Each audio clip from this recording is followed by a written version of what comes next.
आधी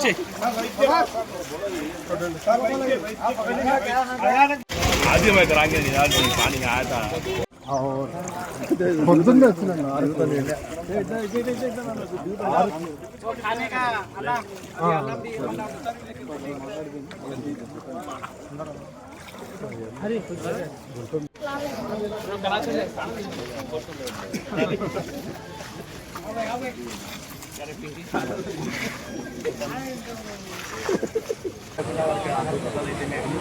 వార్డు ఇన్ఛార్జీలు కూడా సహకరిస్తున్నారు. కాబట్టి పూర్తి స్థాయిలో పత్రికా విలేకరులు కూడా ఈ విషయాన్ని పూర్తి స్థాయిలో ప్రజలందరి దృష్టికి తీసుకెళ్ళి ఎక్కడ కూడా నంద్యాల పట్టణంలో ఏ ఒక్కరు కూడా ప్రాణాయం జరగలేదు, ఎటువంటి ఇబ్బందులు కూడా జరగలేదు కూడా స్పష్టంగా చెప్పాలి.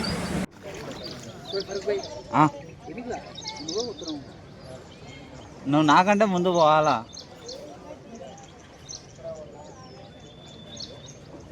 భాస్కర్ అన్నకి జై, భాస్కర్ అన్నకి జై.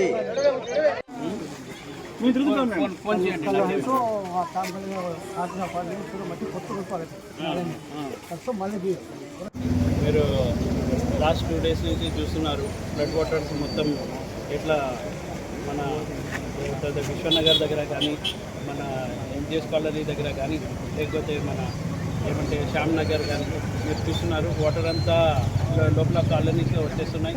దానివల్ల చాలా ఇబ్బంది పడుతున్నారు. ఇప్పుడే మనం శ్యామ్ నగర్లో కూడా చూసాం.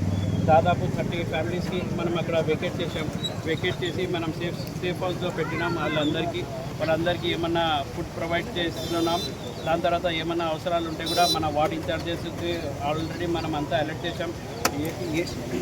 ఏ వార్డులో ఉన్నా కానీ మన వార్డ్ ఇన్ఛార్జెస్ మీరు లేకపోతే వార్డు కౌన్సిలర్స్ అందరూ అక్కడనే ఉండాలా, మీరు ప్రజల దగ్గరనే ఉండాలా. వాళ్ళకి ఏమన్నా ఇబ్బంది వస్తే కూడా మీరు ఖచ్చితంగా అక్కడనే దగ్గర ఉండి వాళ్ళందరికీ సేవ చేయాలని కోరుకుంటూ, అట్లనే ఈరోజు మున్సిపాలిటీ వాళ్ళు, మున్సిపల్ కమిషనర్ కానీ, మన ఎంఆర్ఓ కానీ 24 hours వాళ్ళకి ఇమీడియట్ ఒక చిన్న ఇది వస్తే కూడా వాళ్ళు ఆన్ ది స్పాట్ వాళ్ళ సిబ్బందిని పంపిస్తున్నారు.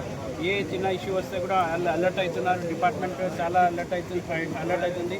ఎందుకంటే చిన్నపిల్లలు మనం ఎప్పటి నుంచి చూస్తున్నాం, చిన్నపిల్లలు అంతా నీళ్ళ దగ్గర వస్తున్నారు. పేరెంట్స్కి ఒకటే చెప్తాను, మీరందరూ పిల్లలకి చాలా జాగ్రత్త. ఎందుకంటే వాటర్ చాలా ఫాస్ట్గా వస్తుంది. దానికోసం అందరూ మీడియా వాళ్ళకి కూడా చెప్తున్నాం, మీరు కూడా అలర్ట్ చేయండి. అందరికీ మీ అందరూ వాట్సాప్ కానీ లేకపోతే మీ మీడియా వాళ్ళ ఎక్కడెక్కడ మన